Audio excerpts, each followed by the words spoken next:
நம்ம கிட்ட ஒருத்தன் தப்பா நடந்துகிட்டானா உடனே நாம என்ன செய்வோம்? கையை ஓங்கிட்டு அவனை அடிக்க போவோம். நாம அவங்கிட்ட அவனை விட ஒருபடி மேலா தப்பா நடந்துக்குவோம்.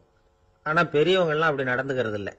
இன்னா செய்தாரை ஒருத்தல் அவர் நாண நன்னயம் செய்து விடல் அப்படின்னு வள்ளுவர் சொல்லியிருக்கார் இல்லையா? அதுக்கு தகுந்த மாதிரி நடந்துக்குவாங்க. பாயசித் விஸ்தாமிங்கிறவர் ஒரு பெரிய ஞானி. அவர் ஒரு நாள் ராத்திரி ரொம்ப நேரம் மசூதியில் இருந்துட்டு வீட்டுக்கு திரும்பி வந்துகிட்டு இருக்கிறார். வழியில ஒரு குடிகாரன், அவன் கையில ஒரு இசை கருவி, அதை கண்ணா பின்னான்னு மீட்டிக்கிட்டு வாய்க்கு வந்தபடியே என்னத்தையோ பாட்டுன்னு நினைச்சுக்கிட்டு பாடிக்கிட்டு அவன் பாட்டுக்கு கிடக்குறான் வழியில. அதோட இருந்தாலும் பரவாயில்ல, அந்த பக்கமா வழியில போறவங்க வர்றவங்களை எல்லாம் பார்த்து கண்ணா பின்னான்னு திட்டிக்கிட்டு இருக்கிறான், ரொம்ப வளர்க்குறான். பாயசித் பிஸ்தாமிங்கிற அந்த பெரியவர் அந்த வழியா போறார். அவனை பார்க்கிறார். அவனுடைய நிலைமைய பார்த்துட்டு பரிதாபப்படுறார். ஏன்பா இது மாதிரி எல்லாம் நடந்துக்கிற, இப்படி நடக்கலாமா அப்படின்னு ஏதோ கொஞ்சம் புத்திமதி சொல்றதுக்கு ஆரம்பிச்சார். அவனுக்கு கோபம் வந்துட்டுது. கையில வச்சிருந்த வாத்திய கருவி அதால ஓங்கி அந்த பெரியவர் தலையில ஒரு அடி கொடுத்தான். ரத்த காயம் ஏற்பட்டு போச்சு. அவன் கையில இருந்த இசை கருவியும் அடிச்ச வேகத்துல ரெண்டா உடஞ்சு போச்சு. அவ்வளவு வேகமா அடிச்சிருக்கான். இவ்வளவு தூரத்துக்கு நடந்து போச்சுல்ல. அந்த மாபெரும் ஞானி வாயை திறந்து ஒரு வார்த்தை கூட பேசல. பேசாம தலையை பிடிச்சிக்கிட்டு அவர் பாட்டுக்கு போயிட்டார். மறுநாள் அந்த பெரியவர் என்ன பண்ணார் தெரியுமா?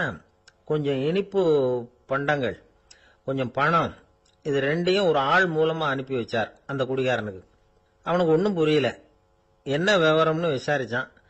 வந்த ஆளு ஒரு கடுதாசியை நீட்டினான். அதுல விவரம் இருந்தது. ஞானி எழுதியிருக்கிறார், இதை பார்ப்பா, உங்களுடைய இசைக்கருவி உடையறதுக்கு என்னுடைய தலை காரணமா ஆயிட்டுது. அதுக்காக நான் ரொம்ப வருத்தப்படுறேன். அதுக்காக தான் பணம் அனுப்பி வச்சிருக்கேன். வேற புதுசா ஒரு இசைக்கருவி வாங்கிக்கோ. அப்புறம் இன்னொரு விஷயம், நேற்றுக்கு ராத்திரி என்கிட்ட ஏகப்பட்ட கசப்பான வார்த்தைகளை பேசினேன். இதோட அனுப்பியிருக்கிற இனிப்பு பண்டங்களை சாப்பிட்டு உன்னுடைய நாவல உள்ள கசப்பை மாத்திக்கோ அப்படின்னு அதுல எழுதப்பட்டிருந்தது. இந்த சமயத்துல அவன் குடி மயக்கத்துல இல்ல, கிழிஞ்சு போயிருந்த நேரம் இது. அதனால அதை படிச்ச உடனே அவனுக்கு ரொம்ப வெக்கமா போச்சு. தலை குனிஞ்சான், யோசனை பண்ணான். கொஞ்ச நேரத்துல தன்னுடைய நண்பர்கள் சில பேரையும் கூப்பிட்டுக்கிட்டு நேரா அந்த ஞானி இருக்கிற இடத்துக்கு ஓடினான். அவர் காலில் விழுந்தான். அவர்கிட்ட மன்னிப்பு கேட்டுக்கிட்டான். பெரியவங்களே தெரியாம நான் இந்த பாவ செயலை பண்ணிவிட்டேன், என்னை மன்னிச்சுங்க. உங்களுடைய பொறுமையும் போதனையும் என்னுடைய கண்ணை திறந்துட்டுது. இனிமே நானும் என்னுடைய நண்பர்களும் நல்ல வழியில திருந்தி வாழ போறோம் அப்படின்னா. ஞானி செய்த நன்னயம் குடிகாரனை எப்படி திருத்திருக்கு பாத்தீங்களா? இந்த கதையை கேட்டுட்டு ஒருத்தர் சொன்னார், என் வாழ்க்கையில கூட அப்படி ஒரு சம்பவம் நடந்தது சார். நானும் ஒரு நாள் ராத்திரி ஓவரா குடிச்சுட்டு ஒரு கிட்டாரை வாசிச்சுக்கிட்டு கண்ணாபின்னான்னு உளறிக்கிட்டு திட்டிக்கிட்டு இருந்தேன். அந்த சமயம் அந்த வழியா ஒருத்தர் வந்தார். ஓங்கி தலையில ஒரே ஒரு அடி, ரத்தம் வந்துட்டுது. அதுக்கப்புறம் என் மனசு தெரிஞ்சுட்டுது சார் அப்படின்னார். அப்படியா என்ன ஆச்சரியமா? ஆமா சார், அடி விழுந்தது அவர் தலையில இல்ல, என் தலையில. வந்தவர் என்ன அப்படி அடிச்சுட்டார். மயக்கம் தெளிஞ்சதுக்கு அப்புறம் தான் எனக்கு விவரம் புரிஞ்சது.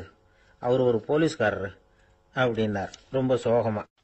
ஒரு பெரியவர்கிட்ட பேசிக்கிட்டு இருந்தேன். அவரு என்கிட்ட ஒரு கேள்வி கேட்டார்.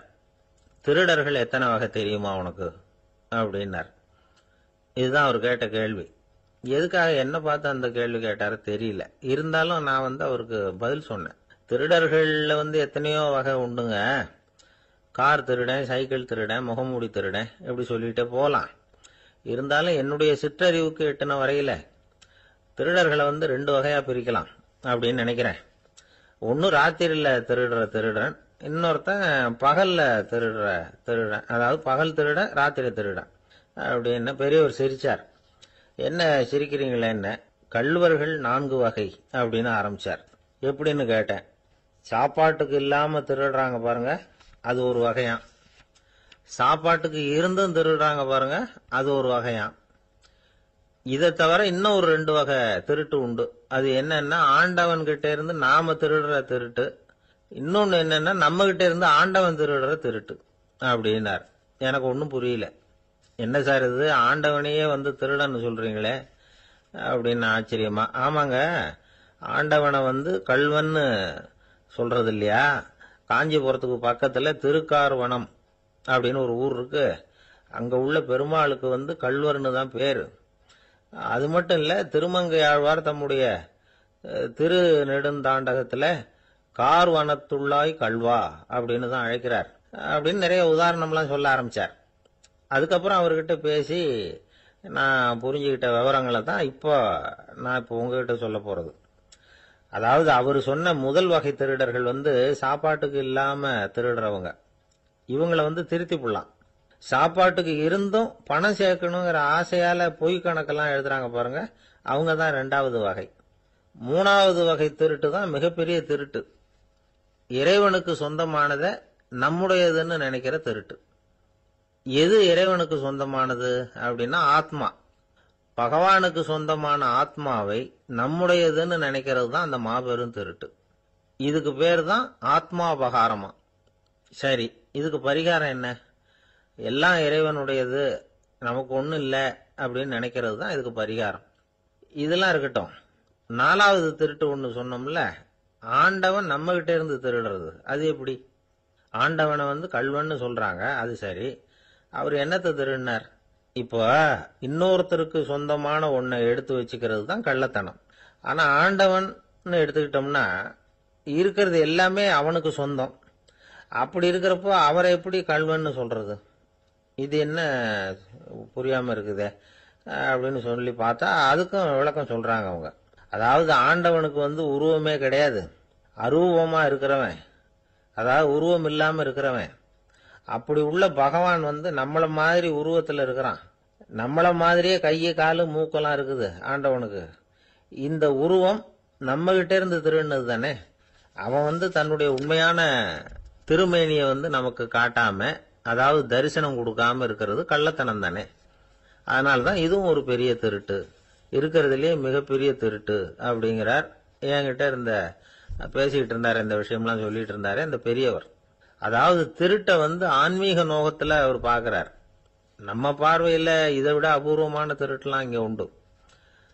அபூர்வமான திருடர்களும் உண்டு. ஒரு திருடன் சிறையிலிருந்து விடுதலையாகி வெளியில போனான். கொஞ்ச நாள்ல மறுபடியும் திரும்பி ஜெயிலுக்கு வந்துட்டான். அப்போ சிறை அதிகாரி அவனுக்கு அறிவுரை சொன்னாராம். ஏன்பா இப்படி அடிக்கடி தப்பு பண்ணிவிட்டு ஜெயிலுக்கு வந்துடுறியே, உனக்கு சொந்த பந்தம் எதுவும் இல்லையா? உனக்கு அப்பா அண்ணன் தம்பிகள் அவங்க கூட எல்லாம் சேர்ந்து வாழணுங்கிற ஆசை இல்லையா அப்படின்னு கேட்டிருக்கார். அவங்களோட சேர்ந்து வாழணுங்கிற ஆசை எனக்கு நிறைய உண்டுங்க சார் அப்படின்னு அவன். அப்புறம் எதுக்கு இப்படி ஜெயிலுக்கு வந்துடுற அப்படின்னாரான் அவரு. அவங்க எல்லாருமே இங்கே தானே சார் இருக்காங்க அப்படின்னு அவன்.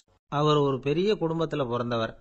இருக்கிற சொத்துக்கள் எல்லாத்தையும் வாரி வழங்கிவிட்டு காட்டுக்கு புறப்பட்டார் தவம் செய்யறதுக்காக. இருந்தது பூராவும் கொடுத்துட்டார். இனிமே எதுவுமே இல்லை கொடுக்கறதுக்கு. அப்போ கடைசியா ஒருத்தன் கையை நீட்டினான். ஐயா ஏதாவது கொடுங்கன்னா. அவர் பார்த்தார். கட்டியிருக்கிற வேட்டியை தவிர வேற எதுவுமே இல்லை. 8 முழம் பட்டு வேட்டி, ஜரிகை கரையோட இருக்குது. கடைசியா அதை தான் எடுத்து கட்டிக்கிட்டு அவர் புறப்பட்டு இருக்கிறார். அவர் பார்த்தார், எதிரில் அவன் பரிதாபமா நின்றுட்டு இருக்கிறான். அந்த 8 முழ வேட்டியை 2ஆ கிழிச்சார். 4 முழத்தை அவங்ககிட்ட கொடுத்துட்டு மீதி 4 முழத்தை தன்னுடைய இடுப்புல கட்டிக்கிட்டு அவர் காட்டுக்கு போயிட்டார். இவன் என்ன பண்ணான் தெரியுமா? கையில கிடைச்ச 4 முழத்தை எடுத்துக்கிட்டு கடை வீதிக்கு போனான். பழைய பட்டு வேட்டி ஜருகை இதெல்லாம் விலைக்கு வாங்குற வணிகர் ஒருத்தர் இருந்தார். அவர்கிட்ட போனான். இதை விலைக்கு எடுத்துக்கிறீங்களான்னு கேட்டான். அவர் வாங்கி பார்த்தார். ஆகா, ரொம்ப அருமையான வேட்டி, விலை வசந்த ஜருகை, இது ஏது உனக்குன்னு கேட்டார். அவன் நடந்ததை சொன்னான். அப்படின்னா ஒன்று செய்யி, இந்த வேட்டியோட இன்னொரு பாதியையும் மெதுவாக வாங்கிட்டு வந்துரு, உனக்கு நிறைய பணம் தரேன் அப்படின்னார் அந்த வணிகர். இவன் கொஞ்சம் யோசனை பண்ணி பார்த்தான். கொஞ்சம் இருங்க, அதை வந்துவிடுறேன் அப்படின்னு சொல்லிவிட்டு நேராக காட்டுக்கு போனான். அவர் எங்கே இருக்காருன்னு தேடி கண்டுபிடிச்சான். அவர் ஒரு இடத்துல தவக்கோலத்தில் இருக்கிறார். கட்டியிருந்த இடைவேட்டியும் அவரை அறியாமலே நழுவி கீழே விழுந்து கிடக்குது. இவனுக்கு ரொம்ப வசதியாக போச்சு. அவரை கேட்க வேண்டிய அவசியமே இல்லை. மெதுவாக சத்தம் போடாமல் அடிமேல அடி வச்சு நெருங்கினான். அவர் கண்ணை மூடிக்கிட்டு அவர் பாட்டு நின்றுக்கிட்டு இருக்கார். இவன் மெதுவாக போய் கீழே கிடந்த அந்த துணியை எடுத்துக்கிட்டு சத்தம் போடாமல் திரும்பி நடந்தான். அப்படி கொஞ்சம் தூரம் நடந்திருப்பான். அப்படி ஓட ஆரம்பிக்கிற சமயத்தில் அவன் காலில் கீழே கிடந்த முள்ளு ஒன்று நறுக்குன்னு தச்சு விட்டுது. வலி தாங்க முடியாமல் அம்மான்னு கத்திவிட்டான். இந்த சத்தத்தினால கண்ணை மூடி நின்றுகிட்டு இருந்த அவர் தவம் கலைஞ்சுது. மெதுவாக கண்ணை திறந்து பார்க்கறார். தன் இடையில இருந்த வேட்டி அவன் கையில் இருக்கு.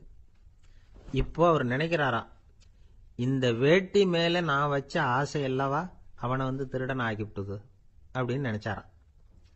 இது எப்பேற்பட்ட மனநிலைங்கிறத கொஞ்சம் யோசிச்சு பாருங்க.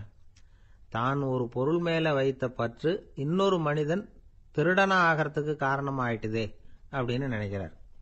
அப்படி நினைச்சு அவர் யார் தெரியுமா? அவர் தான் மகாவீரர்.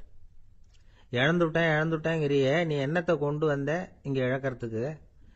நீ என்னத்தை உண்டாக்குன இது அழிஞ்சுட்டுதுன்னு சொல்றதுக்கு? இது அவருடைய சிந்தனை.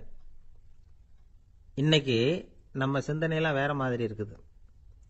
ஒருத்தன் நடுத்தெருவில் உட்காந்து அழுதுகிட்டு இருந்தான். அந்த வழியா வந்தவர் கேட்டார், ஏன்ப்பா அழற அப்படின்னு கேட்டார். 5 ரூபா சார், இந்த இடத்துல விழுந்துட்டுது, ரொம்ப நேரமா தேடுறேன், கிடைக்காது போல இருக்கு அப்படின்னா. எப்போ தொலைஞ்சுது அப்படின்னு கேட்டார். அது எனக்கு தெரியாது சார், பணத்தை தொலைச்சவன் தேடி பார்த்துட்டு போயிட்டான், நான் அவனுக்கு பின்னாடி தேட வந்தவன் அப்படின்னு சொல்லிவிட்டு மறுபடியும் தேட ஆரம்பிச்சான். என்னுடைய நண்பர் ஒருத்தர் ஆழ்ந்த சிந்தனையில் இருந்தார். என்ன யோசனை பண்றீங்கன்னு கேட்டேன். தலைவர் ஆகணும்னு பார்க்கறேன், அதுதான் என்ன வழின்னு யோசிச்சுக்கிட்டு இருக்கேன்னார்.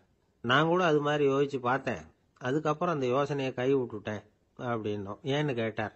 அதுக்கான தகுதிகள் நமக்கு இல்லைங்கிறது புரியுது.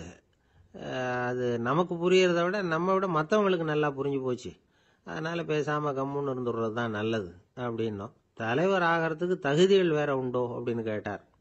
அவர் யதார்த்தமாக தான் கேட்குறார். நாங்கள் உடனே எங்ககிட்ட இருந்த ஒரு புஸ்தகத்தை எடுத்து அவர்கிட்ட கொடுத்தோம், படித்து பாருங்கன்னு. தலைவர் ஆகிறதுக்கு என்ன வழி அப்படிங்கிறத பற்றி அதில் போட்டிருக்கிறாங்க. முதல் வழி என்ன தெரியுமா?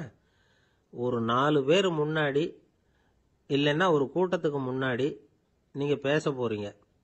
அப்போ எப்படி ஆரம்பிக்கணும்னா, உண்மையான புகழ்ச்சி, நேர்மையான பாராட்டு, இதோடு ஆரம்பிக்கணும்.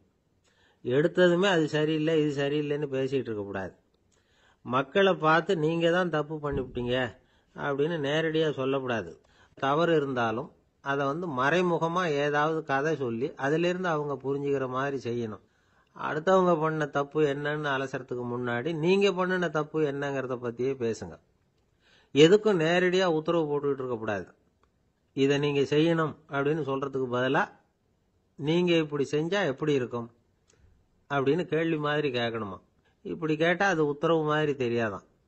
அடுத்தவங்க மரியாதையை காப்பாற்றுறது மாதிரி பேசணுமா. உங்கள் பேச்சு இன்னொருத்தரை அவமானப்படுத்துறது மாதிரி இருக்கக்கூடாதான். ஏண்டா இவங்கிட்ட போய் மாட்டிக்கிட்டோம்னு யாரும் நினச்சிடக்கூடாது. ஒவ்வொரு சின்ன வளர்ச்சியையும் பாராட்டணும். வெற்றி சாதாரணமாக இருந்தாலும் பாராட்டாமல் இருந்துடக்கூடாது. பாராட்டும் பொழுது தாராளமாக இருக்கணும், குறை சொல்லும் பொழுது கவனமாக இருக்கணும். வாய்க்கு வந்தபடி பேசிவிட்டா அதுக்கப்புறம் வகையாக மாட்டிக்கிட்டு முழிக்க வேண்டியிருக்கும். நீங்கள் பேசுறது இன்னொருத்தருக்கு ஒரு கௌரவத்தையும் மரியாதையும் உண்டு பண்ணுறது மாதிரி இருக்கணும். நீங்கள் பேசுறது அடுத்தவங்களுக்கு இருக்கிற கொஞ்ச நெஞ்ச மரியாதையும் எடுத்து விடுறது மாதிரி இருக்கக்கூடாது. உங்கள் பேச்சை கேட்டால் கேட்குறவங்களுக்கு ஒரு ஊக்கம் வரணும், உற்சாகம் வரணும். தவறு எதுவாக இருந்தாலும் அதை சுலபமாக திருத்திக்கலாம், சரி பண்ணிக்கலாங்கிறது மாதிரி இருக்கணும் உங்கள் பேச்சு. அடுத்தவங்களை சந்தோஷப்படுத்துங்க. உங்கள் யோசனையை கேட்டு நடந்துக்கிறதுனால அந்த சந்தோஷம் அவங்களுக்கு கிடைக்கணும். இந்த தகுதியெல்லாம் உங்ககிட்ட இருந்தால் நீங்கள் ஒரு சிறந்த தலைவராகலாம் அப்படின்னு அந்த புஸ்தகத்தில் போட்டிருக்கு. இந்த காலத்தில் தலைவர் ஆகிறதுக்கு வேற சில தகுதிகள்லாம் கூட தேவைப்படுது. ஒரு புள்ள தன்னுடைய அப்பா கிட்ட, அப்பா உன்ன மாதிரியே நானும் அரசியலில் சேரணும், தலைவர் ஆகணும்னு ஆசைப்படுறேன், இன்னையிலேருந்து எனக்கு அரசியல் பாடம் கற்றுக் கொடு அப்படின்னு கேட்டிருக்கான். அவரும் சரின்னு சொல்லிவிட்டு ஒரு பெரிய ஏணியை எடுத்துகிட்டு வந்தாராம். ஒரு செவுத்தில் சாத்தினார்.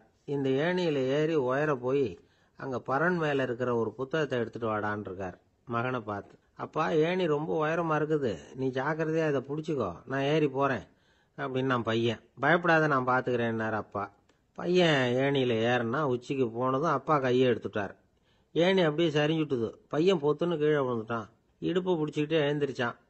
என்னப்பா இது, இப்படி என்னை ஏற விட்டுட்டு கையை விட்டுட்டியே, இப்படி கை விடலாமா அப்படின்னு கத்தியிருக்கான். அப்பா நிதானமாக சொன்னாராம், அவசரப்படாதேப்பா, அரசியலில் இதுதான் முதல் பாடம், பெத்த அப்பனா இருந்தாலும் அவனை நம்பாதே அப்படின்னு உபதேசம் பண்ணார். ஒருத்தர் சிகரெட்டும் கையுமா வந்தார்.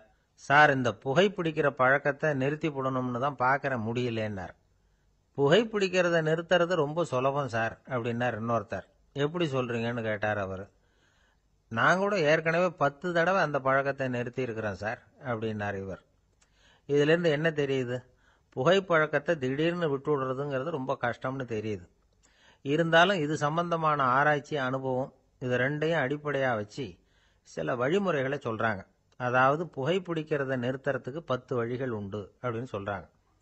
அது என்னங்கிறத தெரிஞ்சுக்கிட்டா உபயோகப்படுதான்னு பார்க்கலாமே. முதல் கருத்து என்னன்னா, கொஞ்ச நாளைக்கு புகைப்பிடிக்கிற நண்பர்களை விட்டு விலகி இருக்கணும். இதனால புகைப்பிடிக்கிற ஆசை குறையும். அந்த பழக்கத்தை மறுபடியும் ஆரம்பிக்கப்படாதுங்கிற எண்ணம் உறுதிப்படும். ரெண்டாவது கருத்து, புகைப்பிடிக்கிறதை எதிர்த்து தீவிரமா பிரச்சாரம் செய்ய ஆரம்பிச்சிடணும்.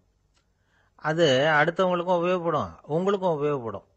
உங்க உள்ளுணர்வை அது தூண்டும், உங்களை உறுதி கொள்ள வைக்கும். மூன்றாவது கருத்து என்னன்னா, தினமும் 2 தடவை குளிக்கணும். எப்படி தெரியுமா? முதல்ல வெதுவெதுப்பான தண்ணீர், அப்புறம் குளிர்ந்த தண்ணீர், இப்படி மாறி மாறி குளிக்கணுமா. நாலாவது கருத்து, உடற்பயிற்சிகள் செய்யணும். மூச்சு வாங்குற மாதிரியான பயிற்சிகள் ரொம்ப நல்லதான். பிராணாயாமம் அப்படிங்கிற மூச்சு பயிற்சி ரொம்ப நல்லதுங்கிறாங்க. அப்புறம் ஐந்தாவது கருத்து, சாப்பாடு மிதமா இருக்கணும், சீரா இருக்கணும். பச்சை காய்கறிகள், பழங்கள் சாப்பாட்டில் சேர்த்துக்கலாம். அடிக்கடி கொஞ்சம் கொஞ்சமா சாப்பிட்டு ரத்தத்தில் சர்க்கரையின் அளவை பராமரிக்கணும். இது நரம்புகளை அமைதிப்படுத்தும். ஆறாவது கருத்து என்னன்னா, ரொம்ப நேரம் பசியோடு இருக்கக்கூடாது. புகைப்பிடிக்கிறத நிறுத்த முயற்சி செய்யும் பொழுது எடை குறைப்பு நடவடிக்கைகளை மேற்கொள்ளக்கூடாது. ஏழாவது கருத்து, காப்பி, தேநீர், மதுபானம், அப்புறம் போதைப் பொருள்கள் கலந்த உணவுகள் இதெல்லாம் வேணாம். புகைப்பிடிக்கிறத அதெல்லாம் ஊக்கப்படுத்தும். கடுகு, மிளகு, அப்புறம் காரமான பொருள்களை தவிர்க்கணும். உப்பு அளவை குறைக்கணும். தினமும் 10 குவளை தண்ணீராவது குடிக்கணும். வெறும் தண்ணி புகைப்பிடிக்கிற ஆவலை தணிக்குதான். எட்டாவது கருத்து, கையில் சிகரெட்டு, புகையில ஏதாவது இருந்தால் உடனே தூக்கி எறிஞ்சிருங்க. அது கையில் இருக்கிற வரைக்கும் புகைப்பிடிக்கிற ஆசை வந்துக்கிட்டே இருக்கும். ஒன்பதாவது கருத்து என்னன்னா, இறை நம்பிக்கை உள்ளவங்க புகைப்பிடிக்கிற எண்ணம் வர்றப்போவெல்லாம் பிரார்த்தனை செய்ய ஆரம்பிச்சுடலாம். 10வது கருத்து, உங்களுக்கு ரொம்பவும் வேண்டியவங்க யாரோ அவங்க கிட்ட எல்லாம் நீங்க புகைப்பிடிக்கிறத நிறுத்தி விட்டதா சொல்லிவிடுங்க. இந்த 10 வழிகளையும் கடைபிடிக்க ஆரம்பிச்சுட்டா புகைப்பிடிக்கும் பழக்கத்தை நிறுத்தி விடலாம் அப்படின்னு சொல்றாங்க அனுபவப்பட்டவங்க. முயற்சி பண்ணி பார்க்கலாம். ஒரு முக்கியமான இடத்துல நின்றுகிட்டு இருந்தார் ஒருத்தர். அங்க இன்னொருத்தர், ஏன் சார் இந்த இடத்துல சிகரெட் பிடிக்கலாமா அப்படின்னு அனுமதி கேட்டார். இந்த இடத்துல சிகரெட் பிடிக்க கூடாதுங்க அப்படின்னாரு இவர். நீங்க இப்படி சொல்றீங்க, ஆனா இந்த இடத்துல கீழே நிறைய சிகரெட் துண்டுகள் கிடக்குதே, அவங்கெல்லாம் யாரு? அவங்கெல்லாம் உங்க மாதிரி என்கிட்ட அனுமதி கேட்காதவங்க அப்படின்னாராம் இவர். அள்ள அள்ள குறையாதது அட்சய பாத்திரம், அது நமக்கு தெரியும், கேள்விப்பட்டிருக்கிறோம். ஆனா போட போட நிரம்பாத ஒரு பாத்திரம் உண்டு. அது என்ன தெரியுமா? நம்மள பல பேர்கிட்ட அந்த பாத்திரம் உண்டு. அதுதான் பேராசை அப்படிங்கிற பாத்திரம். அதை நிறைவு செய்யவே முடியாது. பேராசையை பத்தி சுஃபி இலக்கியத்துல ஒரு பிரபலமான கதை உண்டாம். அதை ஒரு பெரியவர் எடுத்து சொல்லியிருக்கிறார். ஒரு மன்னர் நகர்வலம் போயிட்டு இருக்கார். ஒரு பிச்சைக்காரன் மன்னர் எதிரில் வரான். பிச்சை போடுங்கிறான். என்னுடைய அமைதியை கெடுக்காதே போங்கிறார் மன்னர். அவன் சிரிக்கிறான். அரசே, உங்களுடைய அமைதி கெடக்கூடிய நிலையில் இருந்தா அதுக்கு பேர் அமைதியே கிடையாது அப்படின்னு நானா. எதிரில் நிக்கிறது வெறும் பிச்சைக்காரன் இல்லை, யோகி அப்படிங்கிறத மன்னர் புரிஞ்சுக்கிட்டார்.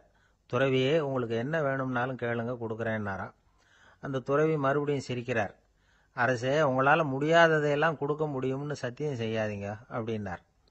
மன்னருக்கு கோபம் வந்துட்டுது. என்ன இவர் இப்படி சொல்றாரு அப்படின்னு நினைச்சார். நகர்வலத்தை பாதியிலேயே நிறுத்தினார். வாங்க அரண்மனைக்குன்னார். துறவியை அழைச்சிக்கிட்டு அரண்மனைக்கு வந்துட்டார். துறவி தன்கிட்ட இருந்த பிச்சை பாத்திரத்தை நீட்டினார். இது நிறைய எனக்கு பொற்காசுகள் வேணும் அப்படின்னாராம். அவ்வளவுதானா, இது ஒரு பெரிய காரியமா அப்படின்னு கையை தட்டினாராம் மன்னர். ஒரு பெரிய தாம்பாளம் நிறைய பொற்காசுகள் சேர்ந்தது. அதை அள்ளி போட்டார். போட போட அந்த பிச்சை பாத்திரம் நிரம்பவே இல்லை. பொற்காசுகள் போட போட அவ்வளவையும் உள்ள வாங்கிக்கிட்டே இருக்குது. அரசாங்க கஜானாவே காலி ஆயிட்டுது. மூட்டை மூட்டையா பொற்காசுகளை கொட்டி பார்த்துட்டாங்க. அது முழுங்கிக்கிட்டே இருக்குது. கடைசி வரைக்கும் அந்த பிச்சை பாத்திரம் நிரம்பவே இல்லை. அரசர்கிட்ட இருந்த கர்வம் போயிட்டுது. அப்படியே பொத்துன்னு துறவி காலில் விழுந்தார். அப்போ அந்த துறவி சொன்னாராம், மன்னா, இந்த பிச்சை பாத்திரத்தை உங்களால மட்டும் இல்லை, வேற யாராலையும் நிரப்ப முடியாது. அதுக்கு என்ன காரணம்னா, இது சாதாரண பிச்சை பாத்திரம் இல்லை, பேராசைகளோட வாழ்ந்து செத்துப்போன ஒரு மனிதனின் மண்டை ஓடுது அப்படின்னாராம். பாருங்க, இதுதான் அந்த சுஃபி இலக்கிய கதை. செத்த பிறகும் நிறைவு இல்லைன்னா அது எப்பேற்பட்ட பேராசையா இருக்கும்னு யோசிச்சு பார்த்துங்க. நம்மால் ஒருத்தர் கல்யாணம் பண்ணிக்க பொண்ணு பார்த்துக்கிட்டு இருந்தார். அழகு, அறிவு, படிப்பு எதுவும் தேவையில்லை, பணம் மட்டும் இருந்தா போதும் அப்படின்னு பார்க்குறவங்க கிட்ட எல்லாம் சொல்லி வச்சார். ரொம்ப நாளைக்கு அப்புறம் ஒரு பணக்காரர் கிடைச்சார். அவர் சொன்னார், இதை பாருங்க, எனக்கு 20 வயசுல ஒரு மகள், அவளை நீங்க கல்யாணம் பண்ணிக்கிட்டா 2 லட்சம் பணம் கொடுப்பேன்.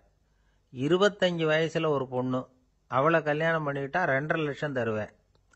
30 வயசுல ஒரு பொண்ணு இருக்கா, அவளை கல்யாணம் பண்ணிக்கிட்டா 3 லட்சம் தருவேன். என்ன சொல்ற அப்படின்னாராம்.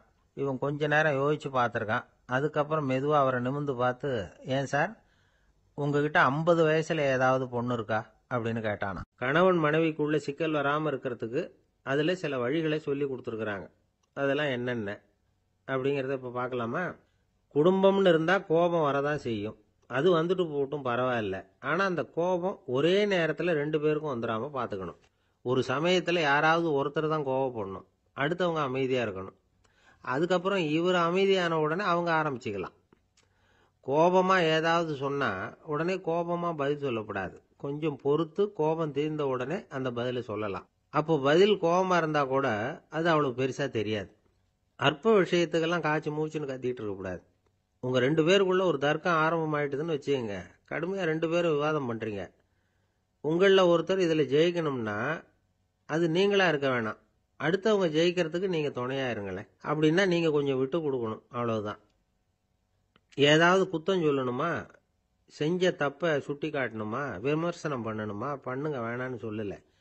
ஆனா சொன்னதை அப்படி சொல்றத கொஞ்சம் அன்பா இதமா சொல்லுங்க. எப்போ நடந்த தவறுகளை எல்லாம் இப்போ போய் மறுபடியும் ஞாபகப்படுத்திட்டு இருக்க வேண்டாம். நான் அப்பவே சொன்னேன் இந்த புடவை வேணாம்னு, நீங்க தான் கேட்கல, இப்போ பாருங்க கிழிஞ்சு போச்சு இப்படின்னு கத்துனாங்க ஒரு அம்மா.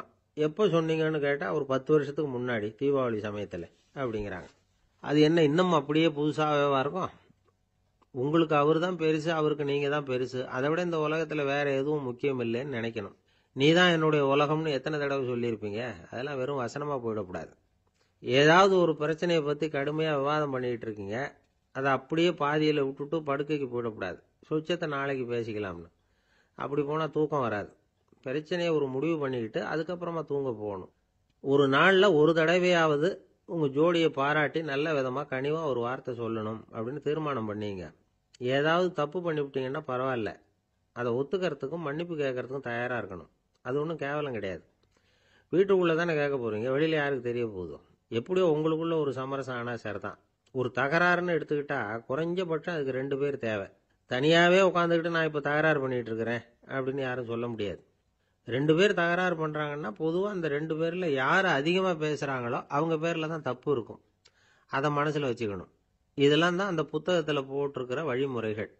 இவ்வளவும் சரியாக வரலைன்னா அப்புறமா சொல்லுங்கள், வேற புத்தகம் ஏதாவது இருக்கான்னு தேடுவோம். அமெரிக்க ஜனாதிபதி ஆப்ரஹாம் லிங்கன் ஒரு நாள் தன்னோட கோச்சு வண்டியில் தலைநகரான வாஷிங்டனுக்கு போயிட்டு இருக்கிறார். கோச்சு வண்டி ஒரு சாலையில் போயிட்டு இருக்கு. அந்த சாலைக்கு ஒரு பக்கத்தில் பயங்கரமான சதுப்பு நிலம். சதுப்பு நிலம்னா அது புதைகுழி, புதை மணல்ங்கிறோம்ல, அது மாதிரி. அந்த சதுப்பு நிலத்தில் யாராவது மாட்டிக்கிட்டா அவ்வளவுதான், ஆளை கொஞ்சம் கொஞ்சமாக உள்ள அமுக்கிவிடும். தப்பிச்சு கரையிறது கஷ்டம். அப்படிப்பட்ட நிலம் அது. ஆப்ரஹாம் லிங்கன் ஏதோ ஒரு முக்கியமான அரசாங்க வேலையா போயிட்டு திரும்பி வந்துகிட்டு இருக்கிறார். அதனால அந்த சமயத்தில் அவர் விலை உசந்த ஆடைகளை அணிஞ்சிருக்கிறார். அப்படி அவர் அந்த கோச்சு வண்டியில் வந்துகிட்டு இருக்கிறாரு. அந்த சமயத்தில் ஒரு காட்சி அவர் கண்ணில் பட்டுட்டுது. என்ன தெரியுமா? ரோட்டுக்கு பக்கத்தில் இருந்த சதுப்பு நிலத்தில் ஒரு இளம் பன்றி குட்டி சிக்கிக்கிட்டு தவிச்சுக்கிட்டு இருக்குது. பரிதாபமாக கத்திக்கிட்டு இருக்குது. அதை பார்த்தார் லிங்கன். அவருக்கு என்ன மாதிரி ஆயிட்டுது. உடனே வண்டியை நிறுத்த சொன்னார். கீழே இறங்கினார். தன்னோட விலை உசந்த ஆடைகளை பற்றி லட்சியம் பண்ணவே இல்லை. தனக்கே ஆபத்து வரலாம்ங்கிறத பற்றியும் கவலைப்படலை. தான் ஒரு குடியரசுத் தலைவருங்கிறத பற்றியும் அவர் நினச்சி பார்க்கல. நேராக அந்த சதுப்பு நிலம் பக்கமாக போனார். அந்த சேத்துல இறங்கி பன்றிக்குட்டியை காப்பாற்றி கரைக்கு கொண்டுட்டு வந்து சேர்த்துட்டார். அதுக்கப்புறம் நிம்மதியாக கோச்சு வண்டியில் ஏறி வெள்ள மாளிகைக்கு வந்து சேர்ந்தார். ட்ரெஸ்ஸு உடம்பு பூரா சேறு சகதி. பார்க்குறவங்களுக்கெல்லாம் ஆச்சரியமாக போச்சு. அவங்களுக்கு ஒன்றும் புரியல.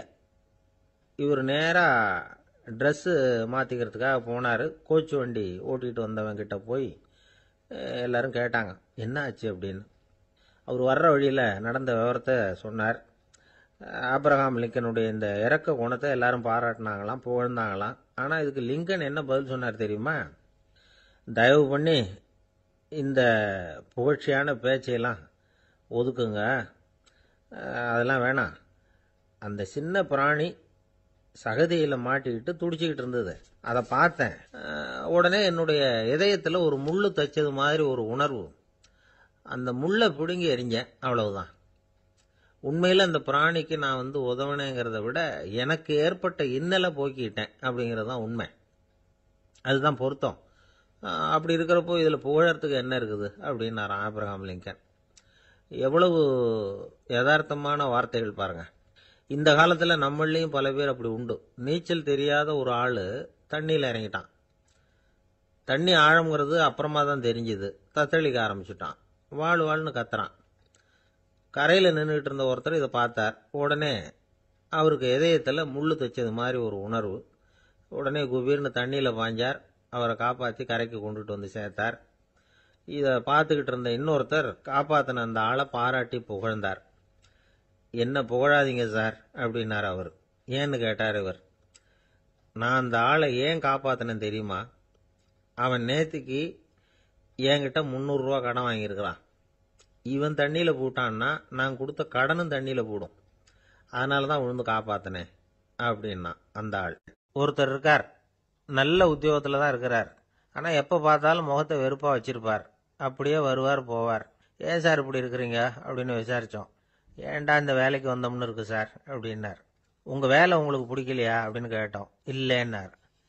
இப்படிப்பட்டவங்க வெற்றிகரமான வாழ்க்கை வாழ முடியாது. இது நிபுணர்கள் கருத்து. வேலையை நேசிக்க தெரிந்தவர்கள் வெற்றி பெறுவார்கள் அப்படிங்கிறாங்க அவங்க. எந்த துறையா இருந்தாலும் சரி, அந்த துறையில வெற்றிகரமா இருக்கிறவங்கள விசாரிச்சு பாருங்க. எனக்கு என்னுடைய வேலை ரொம்ப பிடிக்கும் அப்படின்னு சொல்றவங்களா தான் இருப்பாங்க. அப்படி இருந்தாதான் அது வெற்றிகரமா இருக்க முடியுது அவங்களால. ஒருத்தனுக்கு பிடித்தமான பொழுதுபோக்கே அவனுடைய தொழிலா இருந்துட்டுதுன்னா அவனை மாதிரி கொடுத்து வச்சவன் வேற யாரும் இல்லை அப்படிங்கிறார் பெர்னாட் ஷா. ஒரு தடவை மன்னர் ஹுமாயூன் உயிரை தண்ணீர் முண்டு ஊற்றுகிற தொழிலாளி ஒருத்தர் காப்பாத்தினாராம் அந்த ஹுமாயூன் உயிரை.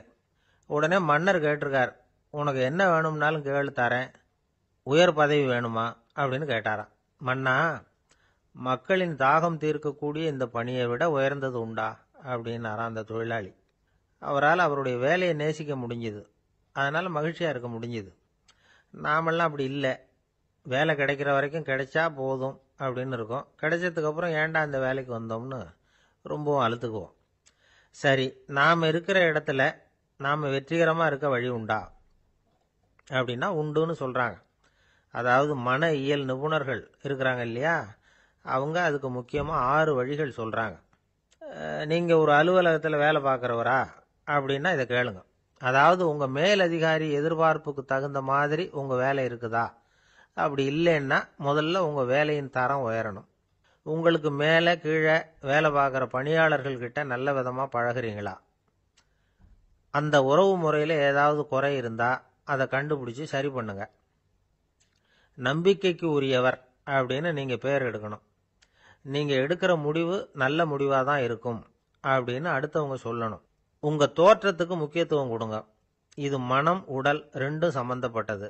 அதனால மனசையும் ஆரோக்கியமா வச்சிருக்கணும், உடம்பையும் ஆரோக்கியமா வச்சிருக்கணும். உங்களுடைய நிர்வாகம் செயல்படுற விதத்தை நல்லா புரிஞ்சு வச்சுக்கணும். உங்களுடைய நிர்வாகம் இப்போ ஒரு காரியம் செய்யுதுன்னு வச்சுங்க, ஏன் அப்படி செய்யுது, எதுக்காக அப்படி செய்யுது, அதனுடைய குறிக்கோள் என்ன, அது நீடிக்கிறதுக்கு காரணம் என்ன, இதெல்லாம் தெரிஞ்சுக்கணும். சிரிப்புக்கு வஞ்சகம் பண்ணக்கூடாது. நல்லா சிரிக்கணும், அப்பதான் அது திரும்ப கிடைக்கும். கடந்த கால தோல்வியை பத்தி கவலைப்படக்கூடாது. முதலாளி விருப்பம் தெரிஞ்சு நடந்துக்கிறது நல்லதுதான். அதுக்காக காக்கா பிடிக்கணுங்கிற அவசியம் இல்லை.